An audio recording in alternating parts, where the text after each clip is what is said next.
Hi pet lovers. So మనకి రీసెంట్గా తెలుసు, ఢిల్లీలో ఇట్లా సుప్రీంకోర్టు ఆర్డర్ ఇచ్చింది అన్ని డాగ్స్ తీసేయాలి బికాస్ ఆఫ్ డాగ్స్ కిడ్స్ని అటాక్ చేసేస్తుంది, మనుషుల్ని అటాక్ చేసేస్తుందని.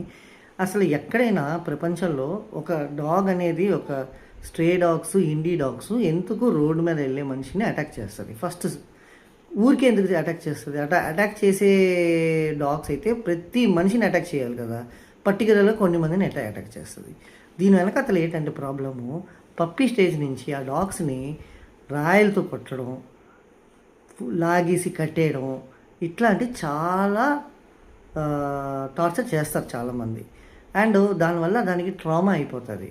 సో కిడ్స్, పిల్లలు బాగా దాన్ని చిన్నప్పుడు, అది పప్పీ స్టేజ్లో ఉన్నప్పుడు పిల్లలు ఉంటారు కదా, వాళ్ళు రాయేసి కొట్టడం, ఇచ్చేయడం చేసినప్పుడు దానికి అది పెరుగుతూ అది ట్రామా అయిపోతుంది.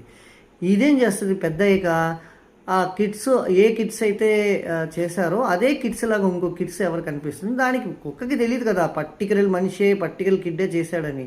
కిడ్స్ని సాధారణంగా డాగ్స్కి ట్రామా ఎలా అంటే, కిడ్స్ చేశారంటే ఎంటైర్ కిడ్స్తోని అగ్రెసివ్గా ఉంటుంది. సపోజ్ బండి మీద మీరు చూసుంటారు, పరిగెడుతుంటుంది వెనకాతల.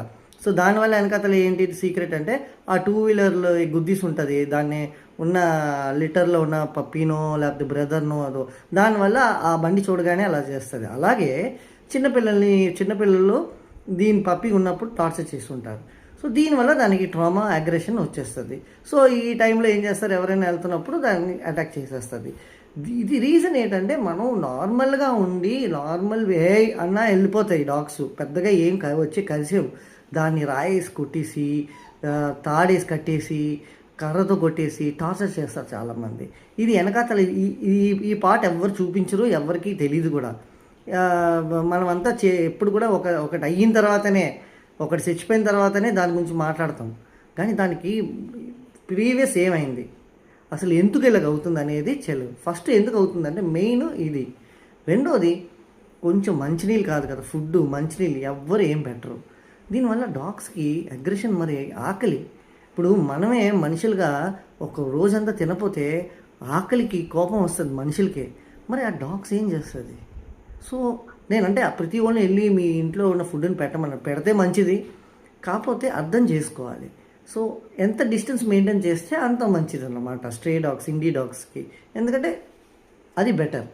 సో ఎక్కువ క్లోజ్కి వెళ్ళి దగ్గరికి వెళ్ళి అని అరిచినా కూడా అవి అటాక్ చేస్తాయి అనమాట. పర్టికులర్లీ పిల్లల్ని ఈజీగా అటాక్ చేస్తుంది. సో ఇది తెలుసుకోండి, science behind science, stray dogs ఎందుకు అటాక్ చేస్తుందని. మన అక్కడ ఉన్న కమ్యూనిటీ మెంబర్స్ కానీ, కాలనీ మెంబర్స్ కానీ కొంచెం కంపాషనేట్, కొంచెం మానవత్వం చూపించి కొంచెం ముద్ద ఏదో పడేస్తే అవి హ్యాపీ ఉంటాయి. హ్యాపీ ఉండడం కాదు, మీ అంటే కాలనీని ప్రొటెక్ట్ చేస్తుంది. నేను 100% రాసిస్తాను అదనమాట. ఇప్పుడు నేనున్న ఏ ఏరియాకి వెళ్ళినా కూడా నేను గ్యారంటీ ఫుడ్ పెట్టేస్తాను దానికి. సో నన్ను చూస్తేనే 100 డాగ్స్ పరిగెట్టుకుని వస్తాయి. నేను రోజు బయటికి వెళ్తాను, రోజు కొన్ని డాగ్స్, 100 డాగ్లు చూస్తాను. నాకు ఎప్పుడు ఏ డాగ్ని నన్ను కరవదే. పైగా నేను మిగతా డాగ్ని తీసుకెళ్ళి ఫ్రెండ్షిప్ కూడా చేస్తాను. ఎట్లా అవుతుంది సాధ్యం? ఎందుకంటే నాకు తెలుసు. సో ఎట్లా అప్రోచ్ అవ్వాలి, ఎట్లాంటి డాగ్స్ని అప్రోచ్ అవ్వాలి, ఎట్లా అవ్వకూడదు, ఎలా అప్రోచ్ అవ్వాలి అనేది ఒక పద్ధతి ఉంటుంది. మన కోపంగా అగ్రెషన్గా వెళ్తే మాత్రం అది డెఫినెట్గా అటాక్ చేస్తుంది అనమాట. సో కొంచెం ఆలోచించండి. Only don't blame dogs always. Thank you.